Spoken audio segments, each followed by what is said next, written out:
The wealthiest rabbi I ever knew once told me something that changed my entire understanding of abundance. He said that poverty is not just about the absence of money, it's about the presence of brokenness.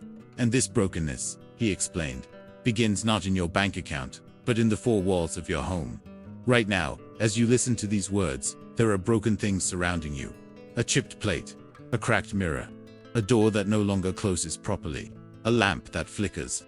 You have learned to live with these things, to ignore them, to step around them. But according to ancient Hebrew wisdom, these broken objects are not neutral. They are speaking. They are creating. They are blocking the flow of divine abundance that is trying to reach you. Before we go any further into this sacred teaching, I want you to join this spiritual community by subscribing to Jewish Wisdom. This is not just a channel, it is a gathering place for souls who are ready to receive the hidden knowledge that has sustained the Jewish people through thousands of years of both prosperity and persecution. Click subscribe right now and commit yourself to this journey of spiritual awakening and material blessing. Now I want you to write something powerful in the comments. Write these exact words: I am worthy of complete blessings. Feel the truth of this declaration as you type it. Let it settle into your consciousness. There is a principle in the most ancient Hebrew texts that most people have never encountered, and yet it holds the key to understanding why some homes overflow with blessing while others seem to repel it. The Torah speaks constantly about wholeness, about completion, about things being tamim, perfect and unblemished. When the priests offered sacrifices in the temple, the animals could have no defect, no broken bone, no blemish of any kind. When the Israelites built the tabernacle in the wilderness, every measurement had to be exact, every thread unbroken, every piece of gold hammered into perfect form. This was not arbitrary religious ritual. This was cosmic law being demonstrated in physical form. The sages understood something profound. The physical world is not separate from the spiritual world. They are mirrors of each other. What you see with your eyes is a reflection of invisible forces. What exists in your home exists in your soul. When you allow brokenness to remain in your physical space, you are making a declaration to the universe. You are saying, I accept incompletion. I am comfortable with damage. I do not require wholeness. And the universe, which operates on the principle of correspondence, responds accordingly. It sends you more brokenness, more lack, more obstacles between you and your blessings. Right now, stop for a moment and think about your home. How many broken things have you been tolerating? That drawer that sticks. Those burned out light bulbs you keep meaning to replace. The chair with the wobbly leg. The picture frame with the cracked glass. You tell yourself these are small things, insignificant details. But there is no such thing as an insignificant detail in the eyes of heaven. Every broken object in your space is a broken vessel, and broken vessels cannot hold blessing. This is not superstition. This is spiritual mechanics. The Kabbalists teach us that the entire universe operates on the principle of vessels and light. Divine abundance, which they call shefas, constantly flowing from the source. But this light can only be received and held in vessels that are whole, that are complete, that are prepared to contain it. When the temple stood in Jerusalem, there was a miraculous phenomenon that occurred daily. The showbread, which was placed on the golden table every Sabbath, remained fresh for an entire week. 12 loaves of bread, representing the 12 tribes of Israel, sat in the holy place and never grew moldy, never hardened, never lost their warmth. How was this possible? Because the vessels were perfect. The table was constructed exactly according to divine specifications. Not one measurement was off. Not one corner was damaged. The wholeness of the vessel preserved the blessing within it. The moment that temple was destroyed, the moment those perfect vessels were shattered, the flow of continuous blessing was interrupted. And it has remained interrupted, the rabbis tell us, until the vessels are made whole again. Your home is your personal temple. You may not have realized this, but it is true. The space where you live is the sacred container for your life, your family, your dreams, your future. And just as the ancient temple required absolute integrity in its physical structure to channel divine blessing, your home requires the same integrity. Every broken thing is a crack in the vessel. Every damaged object is a leak through which your prosperity drains away. You work hard, you pray, you hope for breakthrough. But the blessings cannot land because there is nowhere for them to rest. They flow toward you and then scatter, unable to find a complete vessel to fill. There is a story told about the Bal Shem Tov, the great mystical rabbi who founded Hasidic Judaism. A poor man came to him weeping, saying he had prayed for years for prosperity but remained in crushing poverty. The Bal Shem Tov asked to visit the man's home. When he entered, he saw disrepair everywhere. Broken dishes stacked in corners. Windows cracked and covered with cloth. Furniture damaged and barely usable. The Bal Shem Tov said nothing about prayer or faith. Instead, he gave the man money and a simple instruction. Fix everything that is broken. Replace what cannot be fixed. Make your home whole. The man was confused but obeyed. Within months, his financial situation began to transform. Opportunities appeared. Business improved. The flow had been restored because the vessel had been made ready to receive. Architected spiritual chapter with biblical foundations and mystical symbolism. Agora preciso desenvolver o capítulo 2 com a revelação espiritual, apresentando a base bíblica e o contexto original. Devo mostrar o significado espiritual e simbólico, relacionar com práticas judaicas, interpretações rabínicas. O tom deve fazer o espectador sentir que está recebendo um segredo antigo, aproximadamente 7,000 caracteres. Now we must go deeper into the ancient texts to understand why this principle is so powerful and so absolute. In the book of Leviticus, there is a passage that most people read without understanding its hidden significance. God instructs Moses about the offerings that are acceptable in the temple. Again and again, the text emphasizes Tamim Yihia Laratzon. It shall be without blemish to be accepted. Any animal with a broken bone, a damaged eye, a cracked hoof, could not be brought before the altar. The offering had to be shalom, complete and whole. But why? Was God being unnecessarily strict? Was this just ritual perfectionism? The answer lies in understanding the Hebrew word shalem, which means complete or whole. This word shares the same root as shalom, which we translate as peace, but which really means wholeness. Completion, integration of all parts into harmonious unity. It is also the root of Yerushalayim, Jerusalem, the city of complete peace, the place where heaven and earth meet in perfect alignment. When something is shalom, it is a clear channel for divine energy. When something is broken, shaver, in Hebrew it becomes an obstruction, a barrier, a disruption in the flow of blessing. The Talmud contains a fascinating discussion about damaged objects and their spiritual status. The rabbis debate what happens to sacred vessels that become cracked or broken. They conclude that even if a temple vessel could still technically function, even if a cracked cup could still hold water, it lost its status as a holy vessel the moment it was damaged. It could no longer be used in divine service. This was not because God is petty or demanding. It was because a broken vessel, no matter how small the break, could not maintain the spiritual integrity necessary to hold and transmit holy energy. Rabbi Nachman of Breslov taught that the physical world is a garment for the spiritual world. And just as a torn garment cannot properly cover and protect the body, a damaged home cannot properly house the soul and its blessings. He said that poverty consciousness begins with tolerating disorder and brokenness in our immediate environment. When we accept broken things as normal, we train our souls to accept broken dreams, broken relationships, broken finances as normal. We lower our spiritual frequency to match our physical surroundings. There is a powerful concept in Kabbalah called the shattering of the vessel's Shevrat HaKlim. Before this world was created, divine light poured into spiritual vessels.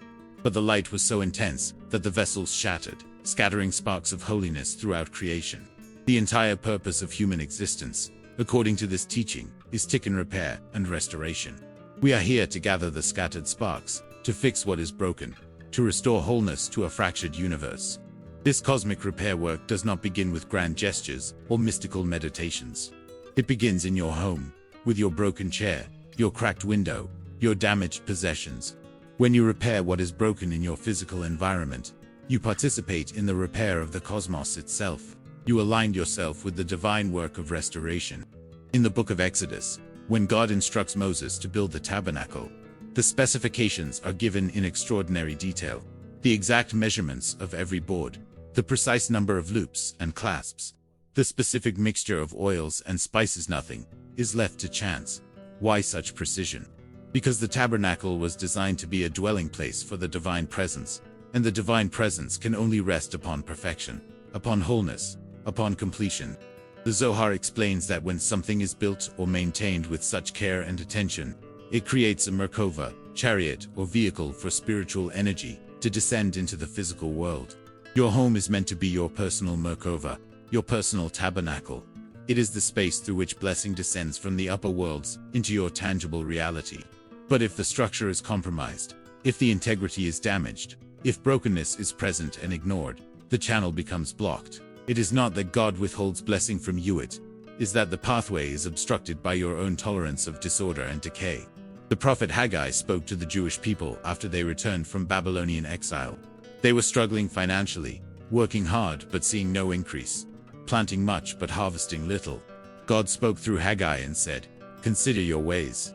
You have looked for much, and behold, it came to little. Why? Because my house lies in ruins, while each of you runs to his own house." The message was clear.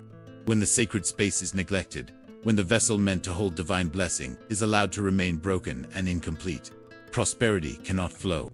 The people were working on their own homes, while the temple remained in ruins. And as a result, everything they did was undermined by a spiritual principle they did not understand. This same principle operates in your life right now. You cannot expect your finances to be whole while your home is broken. You cannot pray for complete blessings while living in incomplete surroundings. The outer reflects the inner, and the inner responds to the outer. When you walk through your home and see broken things, your subconscious mind registers poverty, lack, and incompletion. These images program your consciousness. They shape your expectations. They create a resonance with scarcity, rather than abundance. King Solomon, the wisest and wealthiest man who ever lived, wrote in Proverbs, "Through wisdom a house is built, and by understanding it is established. By knowledge the rooms are filled with all precious and pleasant riches."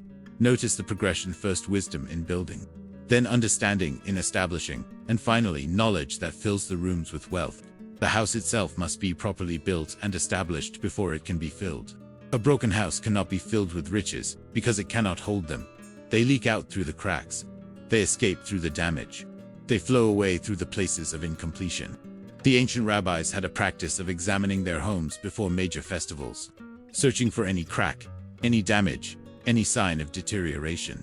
This was not mere housekeeping, it was spiritual preparation.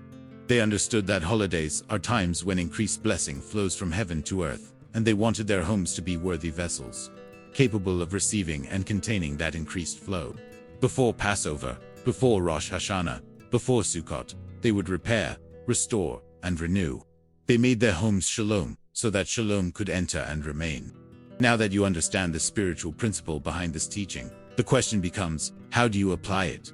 How do you transform your home from a place of blocked blessings into a clear channel for divine abundance? The answer is both simple and profound. You must begin a process of sacred repair. Not tomorrow. Not when you have more money. Not when circumstances are better. Now. Today. This very hour. Walk through your home with new eyes. See it not as a collection of rooms and furniture, but as a spiritual vessel. A container for your life force, your dreams, your future prosperity. Look at every object, every corner, every surface. Identify what is broken. That door that squeaks. That faucet that drips. That mirror with a crack running through it. That light fixture with bulbs burned out. Make a list, not in your mind, but on paper. Write down everything that needs repair, everything that is damaged, everything that is incomplete.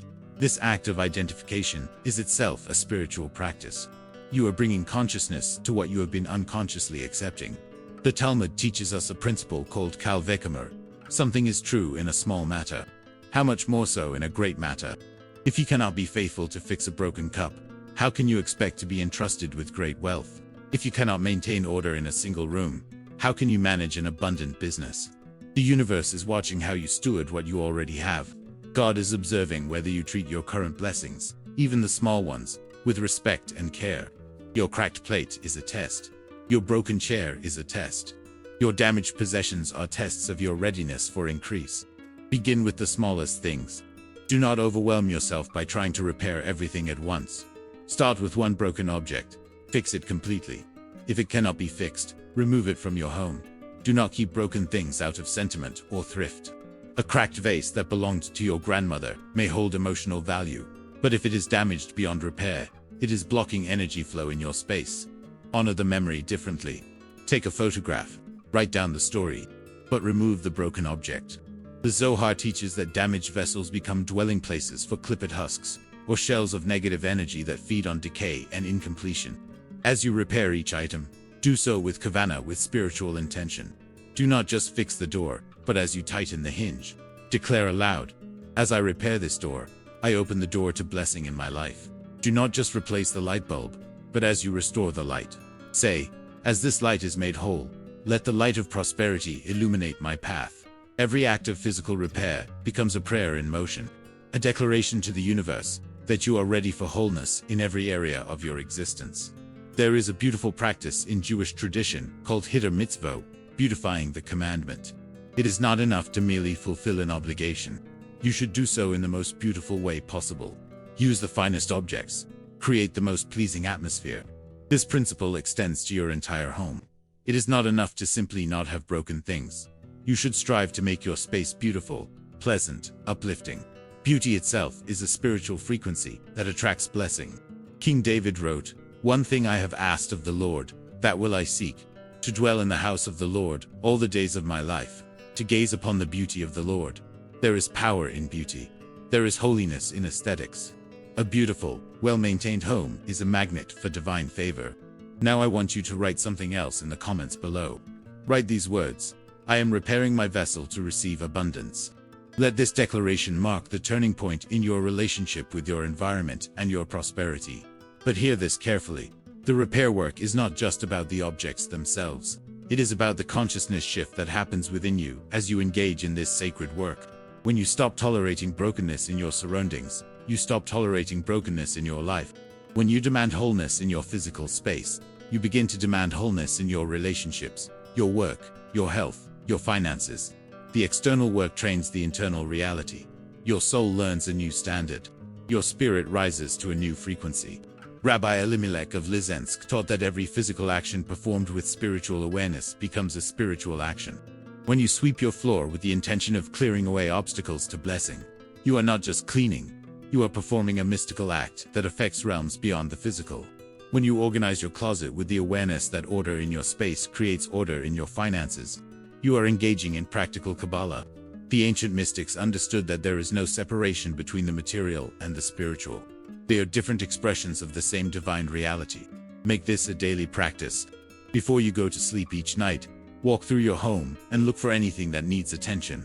A picture frame that has fallen crooked on the wall, straighten it. A drawer left open, close it.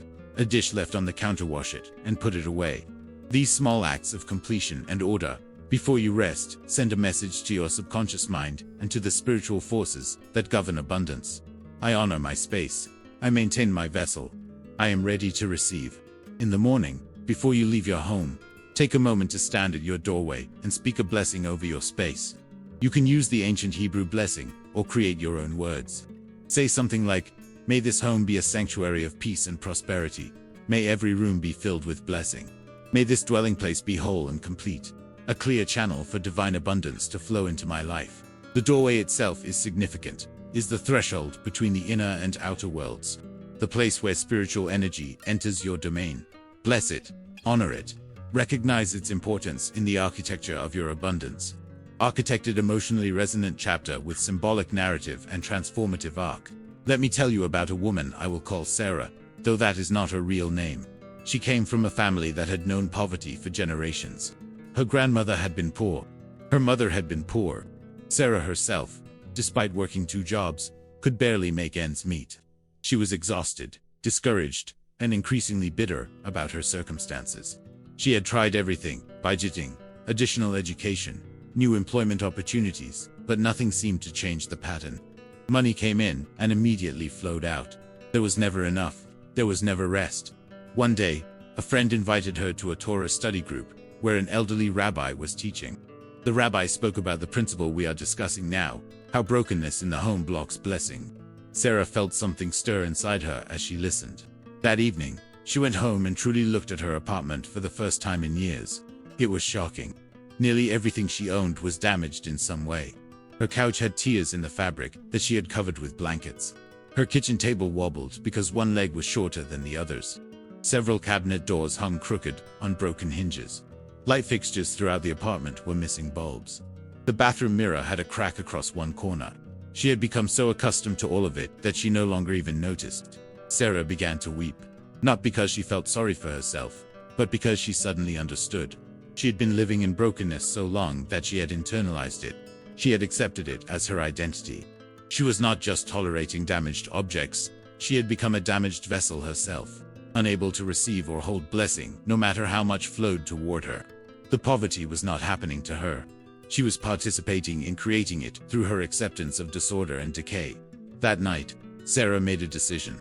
She took the small amount of money she had set aside for entertainment and bought supplies to begin repairs. She could not fix everything immediately, but she could begin. She started with the mirror. She could not afford to replace it, so she carefully removed it from the wall, covered the crack with elegant black tape in a decorative pattern, and rehung it. It was not perfect, but it was intentional.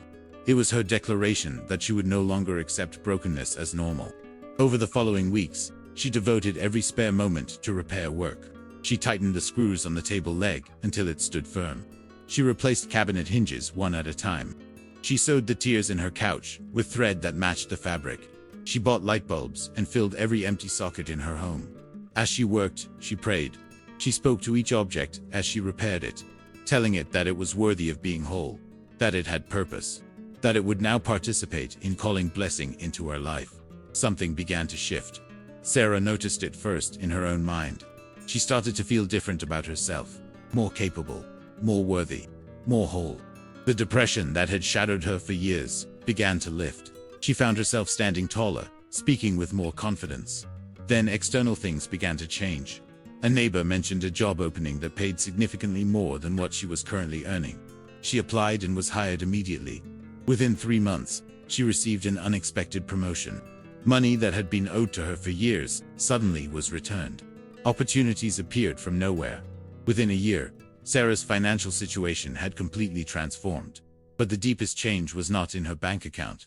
It was in her soul. She had learned that she was not a victim of circumstances but a creator of reality.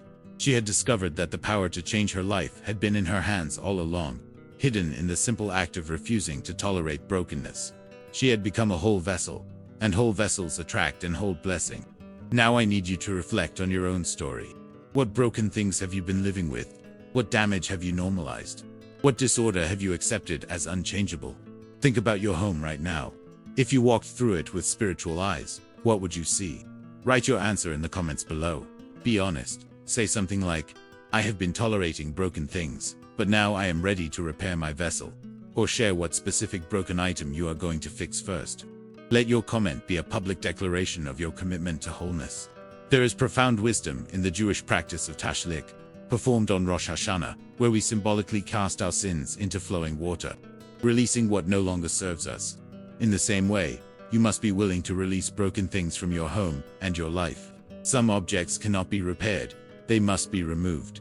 This is not wasteful. This is wise. Keeping something broken because you might need it someday, or because you spent money on it once, or because it has sentimental value despite being damaged, is a form of spiritual hoarding. You are holding on to the past and blocking the future. The mystics teach us about the principle of ratzo v'shuf, running forward and returning. This is the movement of angels in Ezekiel's vision, and it is the rhythm of spiritual growth. You cannot move forward while clutching broken things from your past. You must release. You must let go. You must create space for the new by removing the old and damaged. This is not lost, this is liberation. Every broken thing you remove from your home creates a vacuum that the universe rushes to fill with something better, something whole, something aligned with the abundant life you are meant to live. Consider the temple vessels that were carried into exile in Babylon. They were broken, damaged, defiled. When the Jewish people returned to Jerusalem, they did not try to repair those old vessels. They crafted new ones. Sometimes, restoration means replacement. Sometimes, wholeness requires the courage to start fresh. Look at the broken things in your home and ask honestly, can this be truly repaired, or does it need to be replaced? Be ruthless in your assessment. Your future abundance depends on it. There is a teaching in the Talmud about how the wealthy managed their possessions. The rabbis observed that wealthy people, even when they owned many items, kept everything in excellent condition. They did not hoard. They did not keep broken things just in case. They maintained what they had with care and dignity. The poor, on the other hand, often accumulated damaged objects, thinking this was thrift, but it was actually perpetuating poverty consciousness. The rabbis understood that how you treat what you have determines what you will receive. Honor your current blessings, even if they seem small, and greater blessings will come. Your home is speaking to the universe on your behalf every single day. It is sending out a signal, a frequency, a message about who you are and what you expect from life. Right now, what is your home saying? Is it declaring abundance or scarcity? Is it proclaiming wholeness or brokenness? Is it inviting blessing or repelling it? You have the power to change the message. You have the authority to transform the signal. You do this not through positive thinking alone, but through positive action, the sacred work of repairing, restoring, and renewing your physical space. We have journeyed together through ancient wisdom and practical application, but now we must arrive at the heart of this teaching, the place where understanding becomes transformation, where knowledge becomes power, where insight becomes blessing. The broken things in your home are not your real problem. They are symptoms. They are physical manifestations of a deeper spiritual condition. The true brokenness that blocks your blessings lives in your consciousness, in your beliefs about yourself, in your acceptance of less than you deserve, in your tolerance of incompletion. When the rabbi told that poor man to fix everything broken in his home, he was not giving him a home improvement project. He was giving him a tool for inner transformation. Every time that man picked up a hammer to repair something, he was repairing his own broken belief that he was destined for poverty. Every time he replaced something damaged beyond repair, he was replacing his damaged self-image with a new vision of himself as worthy of wholeness. The external work was training the internal reality to rise to a new standard. This is the secret that the wealthy have always known, whether they understood it spiritually or not. Abundance is not attracted by need or desperation. Abundance is attracted by wholeness, by completion, by readiness. When your vessel is broken, no amount of prayer or positive thinking will fill it. The blessing flows toward you, but it cannot rest in a damaged container. You must repair the vessel first. You must become whole first. You must prepare the space within and around you to receive what heaven is trying to give you. The prophet Isaiah proclaimed, "Enlarge the place of your tent. Stretch your tent curtains wide. Do not hold back. Lengthen your cords. Strengthen your stakes." This is a call to expansion. But notice the order first. Strengthen the stakes, then lengthen the cords. First establish a firm foundation. First ensure that the structure is sound. First make certain that the vessel is whole. Only then can you expand to receive greater blessing. If you try to expand while your foundation is broken, everything will collapse under the weight of increase. I want you to understand something crucial. The universe is not withholding prosperity from you. God is not punishing you with lack. The flow of abundance is constant, like a river that never stops running. But if your home, your personal vessel is full of cracks and holes, the water flows through without filling anything. You stand in the river and remain thirsty because you have no container capable of holding the water. This is why two people can work the same job, live in the same city, have the same education, and yet one prospers while the other struggles. It is not luck. It is not favoritism. It is the condition of the vessel. Rabbi Akiva, who went from being a poor, illiterate shepherd to one of the greatest sages in Jewish history, taught that even a single letter out of place in a Torah scroll invalidates the entire scroll. Why? Because perfection matters. Wholeness matters. Integrity matters. God is found in the details. Blessing flows through precision and care. When you pay attention to the small things, the broken drawer, the cracked cup, the loose doorknob, you develop the consciousness of someone who values excellence, who honors completeness, who expects and receives abundance. Make this commitment today. I will no longer tolerate brokenness in my environment or in my life. I will repair what can be fixed. I will replace what cannot. I will create a home that is a worthy dwelling place for prosperity, peace, and divine blessing. I will become a whole vessel, ready to receive and hold all that heaven wants to pour into my life. Say this aloud right now. Let the words reshape your reality. Now, if you have been moved by this teaching, if you feel the truth of this ancient wisdom resonating in your spirit, I want to offer you something that will deepen and accelerate your transformation. We have created the Jewish Wisdom ebook, a comprehensive guide that takes you even further into the hidden principles of abundance that have sustained the Jewish people through millennia. This ebook contains teachings on prosperity, blessing, spiritual wealth practices, and ancient secrets that are not commonly known outside of rabbinic circles. The link to access the Jewish Wisdom ebook is in the description of this video, and it is also in the first pinned comment below. This is not just information, it is transformation. It is the next step on your journey from brokenness to wholeness, from scarcity to abundance. Remember the words of King David, "The Lord is my shepherd, I shall not want." This is not wishful thinking. This is a declaration of spiritual law. When you align yourself with divine principles, when you prepare your vessel to receive, when you repair what is broken and remove what is damaged, You position yourself in the flow of blessing that never stops. You shall not want, because you have become capable of receiving. You have made yourself ready. You have transformed from a broken vessel into a whole one. Before I release you to begin this sacred work, I want to leave you with one final truth. The broken things in your home have been teaching you a lie that incompletion is acceptable, that damage is normal, that you must settle for less. But the Torah teaches us a different truth. You were created in the image of God, who is Shalem, complete and perfect. You were designed for wholeness. You were meant for abundance. You were fashioned as a vessel, capable of containing infinite blessing. The broken things around you do not reflect your destiny, they reflect only what you have been willing to accept. Today, you raise your standard. Today, you repair your vessel. Today, you open yourself to receive everything that has been waiting for you to become ready. Go now and walk through your home with new eyes. See the broken things not as problems, but as opportunities for transformation. Touch each damaged object and know that as you repair it, you are participating in the cosmic work of Tikkun Olam, repairing the world. You are not just fixing a chair or replacing a light bulb. You are shifting the entire spiritual atmosphere of your life. You are becoming whole. You are preparing to receive. You are opening the gates of blessing that have been waiting for you, to stand before them as a complete vessel, ready and worthy to be filled. May your hands be blessed as they repair. May your home become a sanctuary of wholeness. May your life overflow with abundance. And may you always remember that you are not a broken vessel, you are a vessel being restored to its original glory, polished and prepared to hold all the blessings that heaven has destined for you. The work begins now. The transformation begins today.